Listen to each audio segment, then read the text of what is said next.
Olá, meus irmãos, a paz do Senhor Jesus, aqui quem fala é o pastor Diego Fernandes. Estamos aqui mais uma vez para estarmos aprendendo a palavra de Deus. Hoje seria dia de culto em nosso templo, na Assembleia de Deus Madureira, Campo Interestadual de Patrocínio, aqui em Matosinhos. Contudo, da nova situação que tem ocorrido, da falta de leitos nos hospitais, nas UPAs, enfim, em toda a estrutura de saúde pública no Brasil, teve que ser tomado novas restrições ou aumentar as restrições, E dentre essas restrições, a reunião religiosa de qualquer espectro religioso em templos. E com isso, então, nós vamos aqui transmitir os nossos cultos pelo YouTube e fazer esse trabalho aqui. Como sempre, peço a você paciência, porque aqui pode ter contratempos, Tem um cachorro que late, alguém que passa na rua, um carro, enfim, qualquer coisa. Eu peço aos irmãos paciência, mas essa é a maneira que temos, de continuar fazendo a obra de Deus por meio desta ferramenta, tá bom? Então, antes de nós adentrarmos, peço aos irmãos aqueles que puderem, inscreva-se aí no canal, compartilhe, ative esse sininho de notificações para que todas as vezes que sair um novo vídeo aqui com um novo estudo, uma nova mensagem, enfim, os irmãos e irmãs sejam notificados, tá bom? Vocês, para quem acompanha aqui, é membro da igreja ou até mesmo visita a nossa igreja, sabe que há mais de um ano estamos aí no estudo da Palavra de Deus, de aprendizado da Palavra de Deus, nas cartas paulinas, estudando todas as cartas de Paulo, versículo por versículo. E no nosso último culto, estivemos então no capítulo, estudando o primeiro capítulo da carta aos Efésios, e já tínhamos adentrado no segundo capítulo da carta de Paulo aos Efésios, até o versículo de número 4. Contudo, devido a essa situação, de não podermos estar no templo e tal, eu vou retomar a partir do versículo 1 de Paulo aos Efésios, capítulo de número 2. Então peço aos irmãos que, quem puder, abra sua Bíblia e nós vamos ler todo o capítulo de número 2. Agora, pelo menos hoje nós vamos ler todo o capítulo. Quinta-feira temos de novo o estudo da Palavra de Deus, e aí nós damos continuidade aonde paramos hoje. Então, na quinta, automaticamente eu não lerei todo o capítulo que nós aqui vamos ler hoje novamente. Isso se nós conseguirmos terminar esse estudo do capítulo 2 todo hoje, ok, nós leremos o 3. Se não, eu retomo no versículo que paramos no dia de hoje. Tá bom? Então peço a você que abra sua Bíblia comigo, a carta de Paulo à igreja de Éfeso, capítulo de número 2, versículo de número 1 a seguir, tá bom? Está escrito assim na palavra de Deus: Ele vos deu vida, estando vós mortos nos vossos delitos e pecados, nos quais andastes outrora, segundo o curso deste mundo, segundo o príncipe da potestade do ar, do Espírito que agora atua nos filhos da desobediência, entre os quais também todos nós andamos outrora, segundo as inclinações da nossa carne, fazendo a vontade da carne e dos pensamentos, e éramos, por natureza, filhos da ira, como também os demais. Mas Deus, sendo rico em misericórdia, por causa do grande amor com que nos amou, e estando nós mortos em nossos delitos, nos deu vida. Juntamente com Cristo, pela graça sois salvos. E juntamente com Ele nos ressuscitou e nos fez assentar nos lugares celestiais em Cristo Jesus, para nos mostrar nos séculos vindouros a suprema riqueza da sua graça, em sua bondade para conosco, em Cristo Jesus. Porque pela graça sois salvos, mediante a fé, e isto não vem de vós, é dom de Deus. Não de obras, para que ninguém se glorie, pois somos feitura dele, criados em Cristo Jesus, para boas obras, as quais Deus de antemão preparou para que andássemos nelas. Versículo 11. Portanto, lembrai-vos de que outrora, vós, gentios na carne, chamados incircuncisão por aqueles que se intitulam circuncisos na carne, por mãos humanas, naquele tempo estáveis sem Cristo, separados da comunidade de Israel, estranhos às alianças da promessa, não tendo esperança e sem Deus no mundo. Mas agora, em Cristo Jesus, vós que antes estáveis longe, fostes aproximados pelo sangue de Cristo, porque Ele é a nossa paz, o qual de ambos fez um, e tendo derribado a parede da separação que estava no meio, a inimizade, aboliu na sua carne a lei dos mandamentos na forma de ordenanças, para que dos dois criasse em si mesmo um novo homem, fazendo a paz. Versículo 16. E reconciliasse ambos em um só corpo com Deus, por intermédio da cruz, destruindo por ela a inimizade. E vindo, evangelizou a paz a vós outros que estáveis longe, e paz também aos que estavam perto.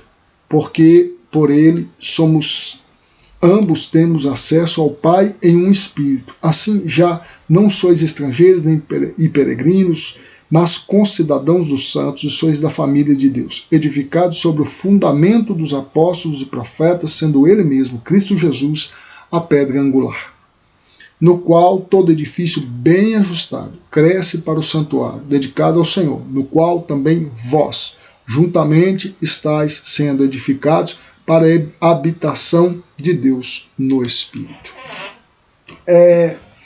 Como fica bem declarado, né, por Paulo, de como a vida sem Cristo é uma vida fadada, do ponto de vista teológico, fadada ao que a Bíblia denomina de condenação, fadada à ira de Deus, sem a aproximação do ser humano com Deus.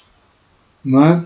E Paulo, como estamos indo, quem nos acompanha sabe, versículo a versículo, ele inicia o capítulo de número 2 trazendo à tona algo extremamente importante para a interpretação cristã, de uma vida cristã, de uma vida no Evangelho, de uma vida baseada na graça de Deus.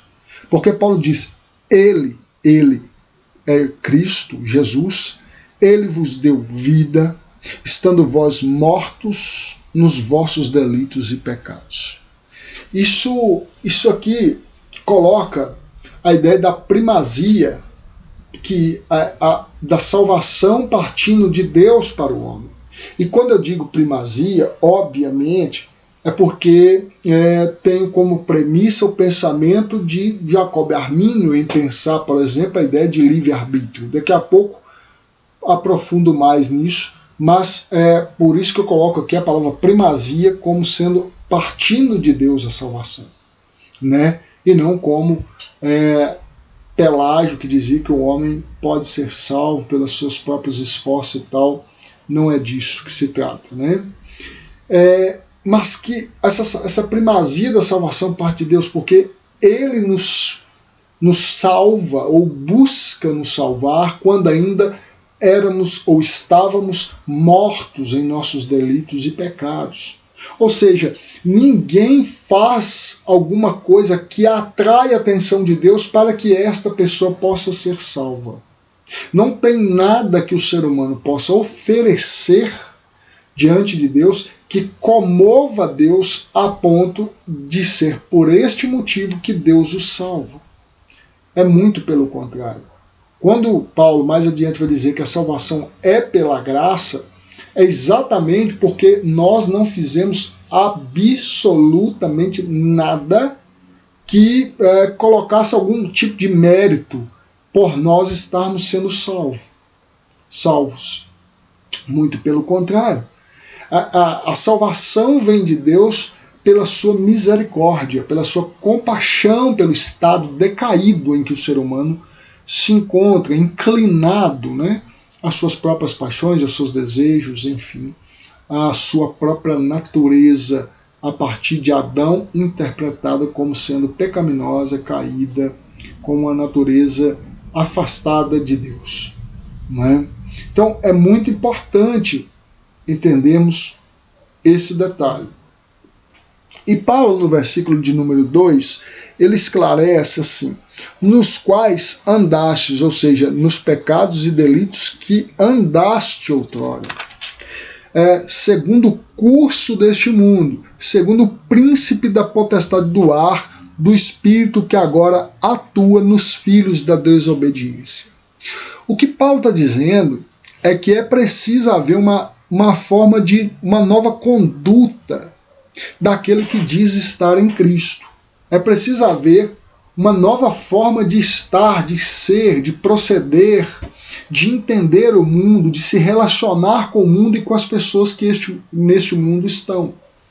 Porque ele coloca no passado, no pretérito, andávamos, no qual andaste. Ou seja, vocês não devem mais andar segundo o curso deste mundo. E quando diz Paulo no curso deste mundo, você pode interpretar isso como sendo assim, buscar o cumprimento dos seus próprios desejos a todo instante, né? Uma espécie de hedonismo, uma entrega aos prazeres de qualquer que seja a espécie, as vicissitudes humanas, o que os gregos chamavam de vícios, o que os filósofos gregos chamavam de vícios. Quem se entrega a esses vícios, logo anda de acordo com os cursos deste mundo. Percebe? Ao sistema, à forma de funcionamento desse mundo.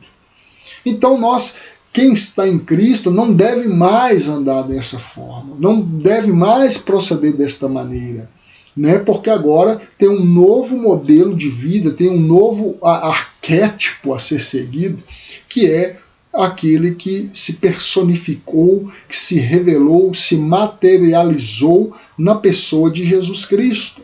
Percebe? Então é muito importante estarmos atentos e refazendo dia após dia da nossa caminhada cristã com Cristo, a nossa forma de lidar com a vida, de lidar com as coisas, de lidar com nós mesmos, para que nós possamos então estar naquilo que é chamado dentro da teologia e dentro da própria Bíblia de regeneração. Vamos sendo regenerados, reconstruídos, transformados, tendo uma modificação em todos os âmbitos da nossa vida, buscando uma transformação no nosso caráter, na nossa personalidade, na nossa forma de ser, né? Na nossa forma de lidar com as coisas, na nossa forma, na nossa conduta no trabalho, na nossa conduta na nossa família, com a nossa esposa, com os nossos filhos, com os nossos pais, com uma nova conduta com as outras pessoas, com uma nova conduta com tudo que nos cerca e que gera em nós processos de subjetividade que nos forma como somos na atualidade. Porque algumas coisas que praticávamos devemos deixar de praticar. Em contrapartida, coisas que não praticávamos no passado, precisamos passar a praticar uma vez que estamos em Cristo Jesus. E essas coisas que devemos praticar, além, claro, da busca pela santificação diária, é aquilo que a Bíblia chama de boas obras, da prática das boas obras, né? De atendimento, de servidão, de servir ao outro, ok? Então esse é um ponto extremamente importante para a vida cristã. As cartas de Paulo, dentre algumas, têm um teor teológico mais alto, mais abstrato, né? Mais reflexivo, mais complexo algumas vezes, contudo, tem muito da praxis, da vivência cristã, de como deve ser a conduta cristã. Ok? Então Paulo chama a atenção que Deus nos resgatou quando ainda estávamos lá, não depois que aqui estamos. Então tudo que nós fazemos depois da nossa conversão não é para que isso nos salve, porque nós não podemos ser salvos pelas nossas próprias práticas, porque Deus nos resgatou quando estávamos caídos em nossos delitos e pecados. E aí, esse processo de salvação, de transformação, de regeneração, ele vai acontecendo durante toda a caminhada cristã. Ok? Versículo de número 3. Entre os quais, filhos da desobediência, tá? Só para resgatar aí, né, que as pessoas que não andam, né, no Espírito de Deus andam segundo o príncipe da potestade do ar, que é a parte B do versículo 2. Né? E aí ele diz, entre os quais também nós andávamos, na parte B ele diz assim, o segundo príncipe, né, o curso deste mundo é andar segundo o príncipe da potestade do ar. No versículo 2 ele diz isso. Do espírito que agora atua nos filhos da desobediência. Então andar como cristão é andar em obediência. Obediência a quem? A um sistema eclesial?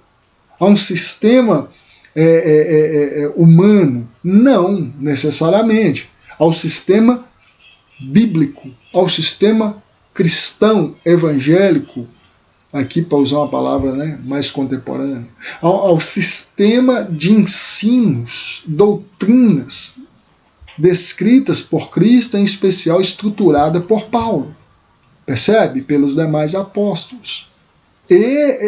Esse é um ponto importante.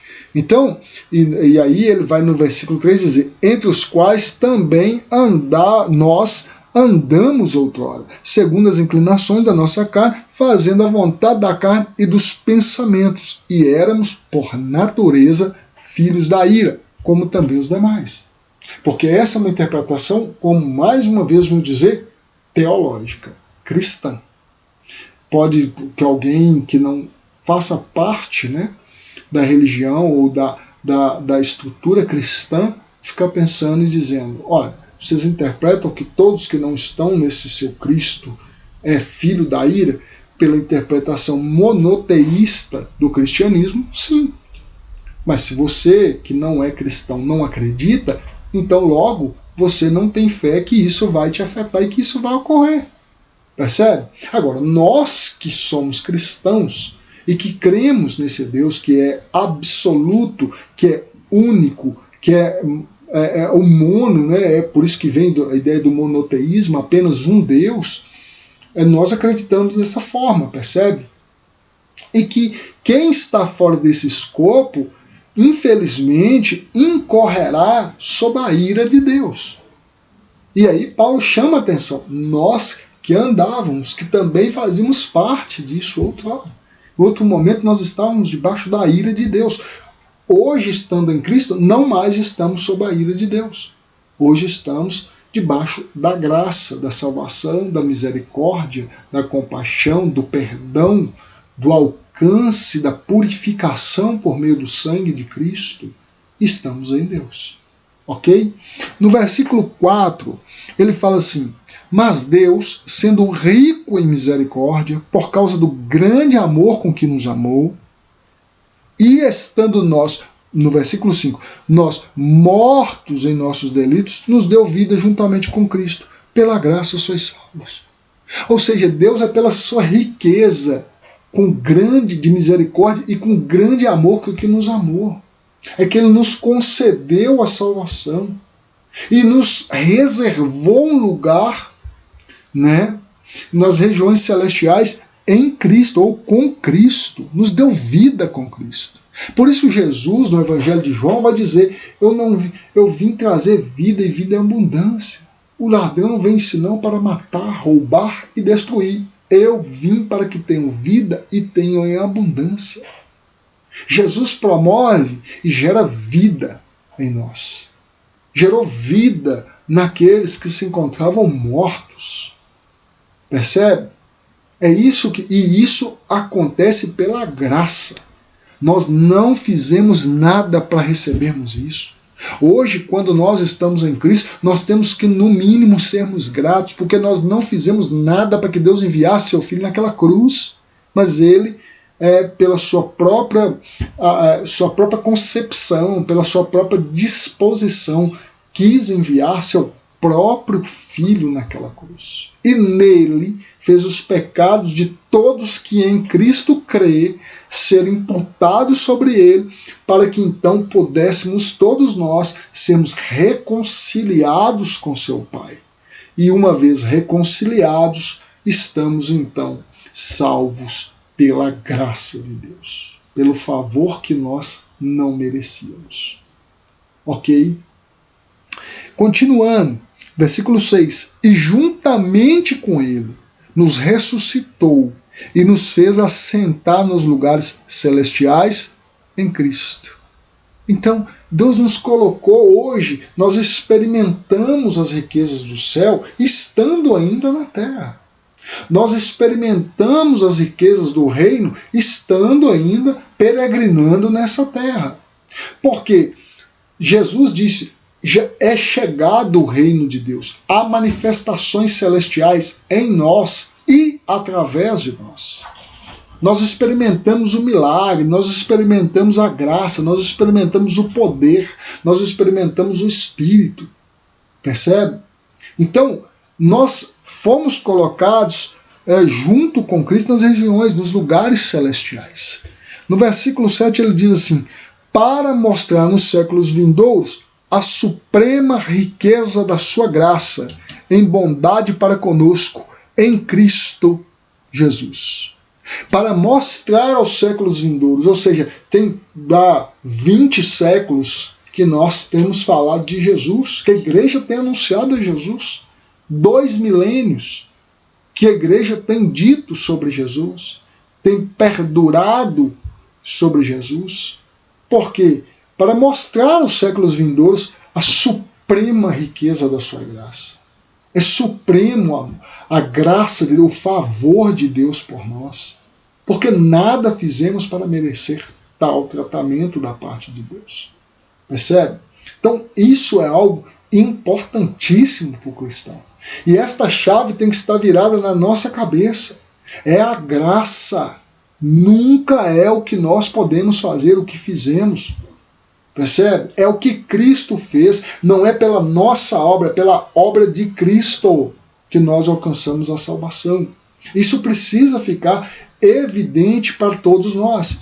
Infelizmente, dentro de muitas igrejas, em demasia, não só, mas em demasia, as que eu conheço, por exemplo, algumas pentecostais, as neopentecostais eu não vou nem entrar nesse mérito, porque eu acho que não é o caso desse estudo. Vou falar das pentecostais, da qual eu faço parte, tá? Nessa interpretação, né, cristã e tal. Infelizmente, você vê uma lógica de funcionamento, muitas vezes, de ensino, de mensagem, de pregação, de doutrinação, que é uma lógica, a lógica da lei, a lógica de fazer para que Deus possa, então, receber aquilo que estamos fazendo. E como se aquilo vai te produzindo salvação. Isso é falso. Isso é andar de acordo com a lei do Antigo Testamento. Isso não é graça. A graça é, nós não fazemos absolutamente, ou não temos condição, capacidade de fazer nada para obter a salvação. Percebe? Porque ela procede de Deus por meio da graça. Deus mostra assim a sua suprema riqueza dessa sua graça. É por intermédio de Jesus Cristo. Por isso Paulo enfatiza isso tantas e tantas e tantas e tantas vezes. Fica quase que aqui numa redundância, num pleonasmo eterno, que ele fica o tempo inteiro dizendo isso, para que seja inculcado nos cristãos que a salvação deles só é obtida por meio de Cristo Jesus. Ok? E aí ele vai, o ápice, né, um texto muito citado, supra citado dentro da igreja, é o versículo 8 e 9, que ele diz, porque pela graça sois salvos, mediante a fé, e isto não vem de vós, é dom de Deus, não de obras, para que ninguém se glorie. Queridos, quando Tiago coloca que a fé sem obras é morta, é porque nós temos que entender que um salvo produz boas obras. Alguém que é salvo, alguém que está em Cristo, quando vê alguém padecendo necessidade, padecendo fome, está enfermo, precisando de uma ajuda, precisando de algo, essa boa obra é uma atitude natural de um salvo. Mas em nenhum momento este que pratica a boa obra pode cogitar que ele tem que fazer aquilo para obter a salvação. Não. A salvação é obtida anteriormente à obra. A obra é resultado, a obra é fruto da vida de alguém salvo. e não o contrário. Ninguém ajuda o pobre, ninguém ajuda o necessitado, ninguém pode fazer uma visita, nenhum ser humano pode visitar o enfermo, visitar quem está em prisão, fazer uma oração para alguém que está numa situação difícil para obter salvação. Porque ela já nos foi outorgada por Deus em Cristo Jesus na cruz do Calvário. A salvação ela está vigente desde que Cristo foi na cruz. Então nós, que quando você se converte a Cristo, é posto o selo de Deus em você que se chama Espírito Santo e te selou para o dia da redenção. Logo, o que você faz aqui de boas obras é um resultado da vida cristã. Jamais é algo para obter o favor ou a salvação de Deus. Isso é fé. É quem invocar o nome do Senhor que será salvo, não é quem faz as boas obras que será salvo. Eu sempre digo que é muito fácil talvez interpretar que quando eu pergunto, por exemplo, é possível alguém ser salvo não fazendo boas obras? Eu acredito que sim, é possível. E eu recorro, claro, que é uma exceção, contudo, é um ponto de interpretação e de entendimento do que eu estou querendo dizer, aquele rapaz na cruz. Ele não fez boa obra nenhuma, a não ser acreditar que quem estava ali ao seu lado era o Filho de Deus, que era o próprio Deus. E ele então diz, quando estiveres no paraíso, lembre de mim. E que a resposta de Jesus para alguém que está morrendo por delitos na sua vida, que não tinha manifestação de fé anterior àquele momento, né? Pelo menos não registrado biblicamente, a resposta é contundente. Hoje mesmo estarás comigo no paraíso. Percebe? Agora, quantos fizeram boas obras? Vou te citar um grupo em específico. Os fariseus davam esmolas, faziam... Mas quantos deles não foram salvos e foram condenados? Porque acreditavam que a sua comunhão com Deus estava e dependia única e exclusivamente das suas obras. E se vangloriavam daquilo, né? Se vangloriavam dessas boas obras. Como é o caso do publicano e o fariseu que sobem lá no templo para orar. E um olha e fala, olha, eu não sou como esse aí, porque eu devolvo meu dízimo. Eu jejuo 3 vezes por semana. Olha bem, as obras. Eu faço, eu tenho, eu sou.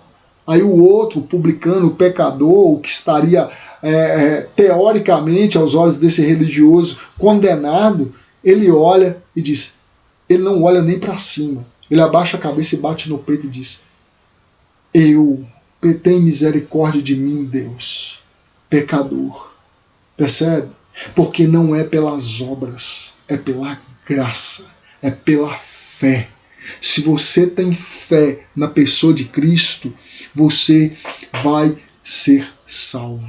Aí você pode me perguntar, então eu posso viver do jeito que eu quiser? Seria contraditório, porque se você é salvo, você não vive do jeito que você quer. Percebe? Se você é salvo, você tem um Senhor. Se você é salvo, você tem um Espírito na sua vida. E aí você tende a lutar contra o que Paulo anteriormente aqui chamou de inclinações para a carne, de desejo da carne. Você vai lutar contra esses desejos, porque você é salvo. E aí, tendo, como eu disse no início do estudo, sendo salvo, qual é o seu arquétipo? Qual é a sua representação máxima de ser humano? Jesus Cristo. A conduta de Jesus Cristo. Então, quando nós vamos fazer algo, qual é a nossa régua de medida se devo ou não devo fazer? Cristo. Entende? Então não tem como você fazer o que quiser, porque você está em Cristo, você é salvo em Cristo, você é nova criatura em Cristo. Então logo você não pode fazer o que você quiser, uma vez que Cristo habita em você por meio do Espírito, e a sua conduta é através do Espírito, ou precisamente deve ser em demasia pelo Espírito. Ok? Então, a salvação é pela graça que somos salvos. Ponto. Não é o tanto que você ora, não é o tanto que você lê a Bíblia, não é o tanto que você vai na igreja, não é o tanto que você é bom, não é o tanto de coisas que você faz, não é o tanto de coisas que você dá aos pobres, é pela graça. Isso precisa ficar, essa chave precisa estar na nossa cabeça. É por isso que muita gente, quando peca, se afasta de Cristo, porque ele não entende que não é por ele ter caído que ele não vai ser salvo. É pelo que Cristo fez que ele é salvo. Então quando ele peca, ele erra, ou ela erra, ou peca, essa pessoa muitas vezes tende a afastar de Cristo porque não entende essa lógica, porque foi o tempo inteiro ensinado que você tem que ser assim, senão você não é salvo. Isso é falso. Isso não é verdadeiro, isso não é legítimo. O que é verdadeiro é que somos salvos pela graça. Nós não merecemos esse favor e Deus fez. Percebe? E quando nós caímos em algum delito, em algum pecado, o que nos restaura, o que nos purifica é, claro, o reconhecimento pela essa má conduta e a luta de não mais praticar essa conduta errada, errática diante de Deus, porque aí o sangue de Cristo vai nos purificando de todo o nosso pecado. E este sangue de Cristo é que nos dá a condição novamente de estarmos em Deus. Por isso João, na carta joanina, ele vai dizer: filhinhos, não pequeis, todavia, se pecar, temos um advogado para com o Pai. Percebe? Aqui a inscrição jurídica que está em torno desse texto é justamente porque tem um tribunal, tem o juiz, tem quem julga, tem o promotor e tem o advogado de defesa. O nosso advogado de defesa é aquele que pagou a cédula que nós devíamos, pagou a Deus, que é através do seu sangue, e nos outorgou assim a condição de recebermos a redenção. Olha o outro termo, redenção em Deus, a redenção diante de Deus, a redenção em Cristo, e Ele próprio, sendo o advogado, é quem advoga quando nós pecamos. Entende? Então é pela graça que nós somos salvos, não por meio das obras, para que eu não possa me gloriar, como foi, eu dei aqui o exemplo daquela pequena parábola que Jesus conta, do publicano e do fariseu que vão orar no templo.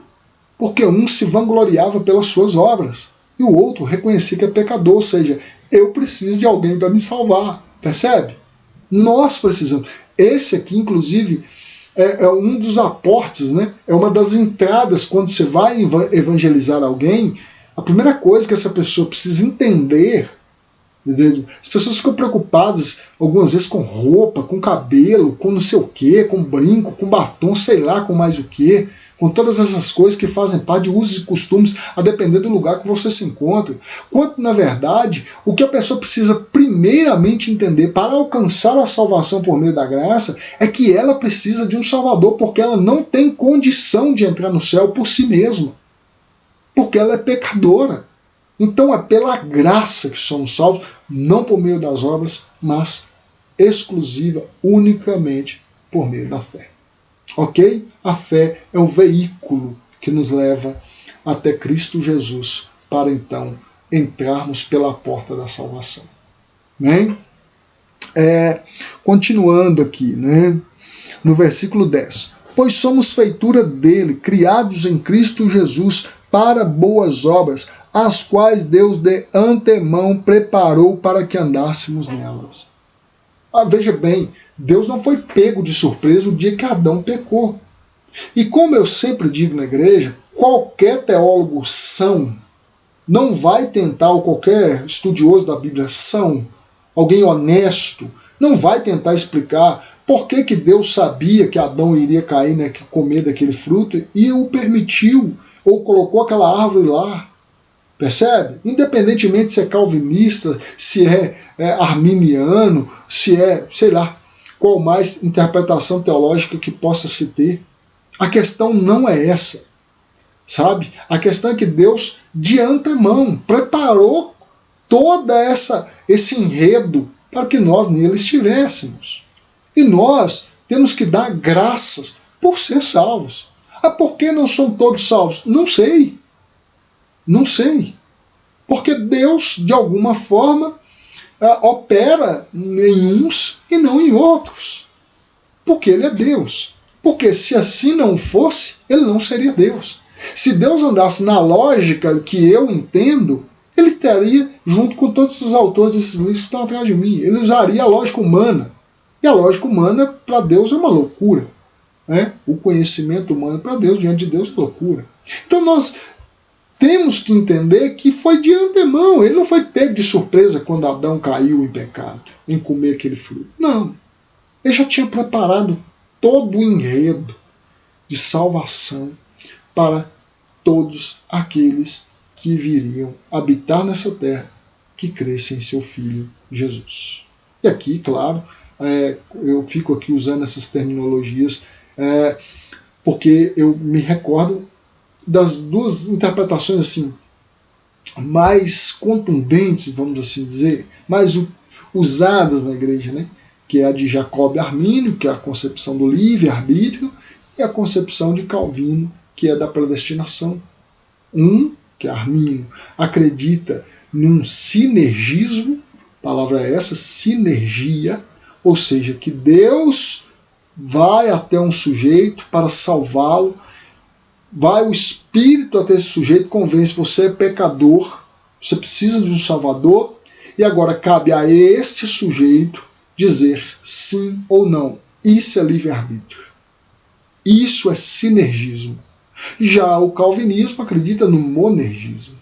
Ou seja, o ser humano não tem absolutamente nenhuma ação nessa salvação. Não parte nada dele. Inclusive nem aceitação para a salvação. Porque eles usam uma terminologia que se chama graça irresistível. Então tem essas duas interpretações básicas aqui para você entender. Ok? Agora, a grande questão é que de antemão ele preparou. Não interessa se você acredita nesse sinergismo, não interessa se você está na igreja porque você acredita que você teve o livre-arbítrio são questões teológicas que são importantes para o estudo teológico, para quem pesquisa teologia, mas agora o importante é entendermos que somos salvos. Salvos em Cristo, pela graça, jamais por meio dos nossos próprios méritos.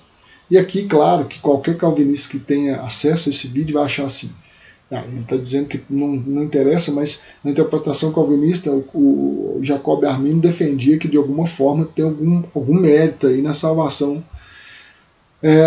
de quem acredita em livre-arbítrio. Isso depende, claro, do autor que você vai ler. Se você ler lá o Roger Olson, ele vai dizer que não. Que isso não é um mérito você aceitar ou não, né, ser salvo. Enfim, ok? Isso aqui são só curiosidades, parênteses, que eu gosto sempre de abrir nos estudos e deixar aí para todos pensarem. Tá bom? Eu acho que eu vou parar por aqui hoje. E na quinta, nós continuamos no versículo 11.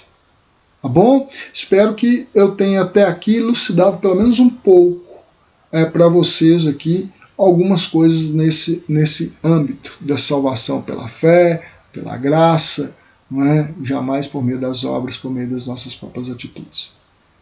Espero que conto com todos vocês, a presença de todos vocês na quinta-feira, mesmo horário, 19 horas, tá bom? O vídeo sai aqui no nosso canal e aí você acessa, envia esse vídeo para muitas pessoas, convide outras pessoas a participar do culto, a deixar comentários aqui embaixo, sugestões, interpretações, ponto de vista, enfim, para nós irmos aqui alimentando a nossa fé enquanto nós não podemos estar num templo físico aí, né, para juntos adorarmos a Deus. Vamos fazendo isso da forma que nos é possível. Hoje, graças a Deus, temos ferramentas para que isso aconteça dentro das suas limitações, mas temos. Então, peço a todos vocês, meus irmãos e irmãs, que por favor compartilhe esse vídeo, convide mais pessoas a assistir e quando voltarmos ao templo, convide essas pessoas a virem à igreja para juntos nós louvarmos e engrandecermos o nome de Jesus. Então, na quinta-feira, continuamos no versículo de número 11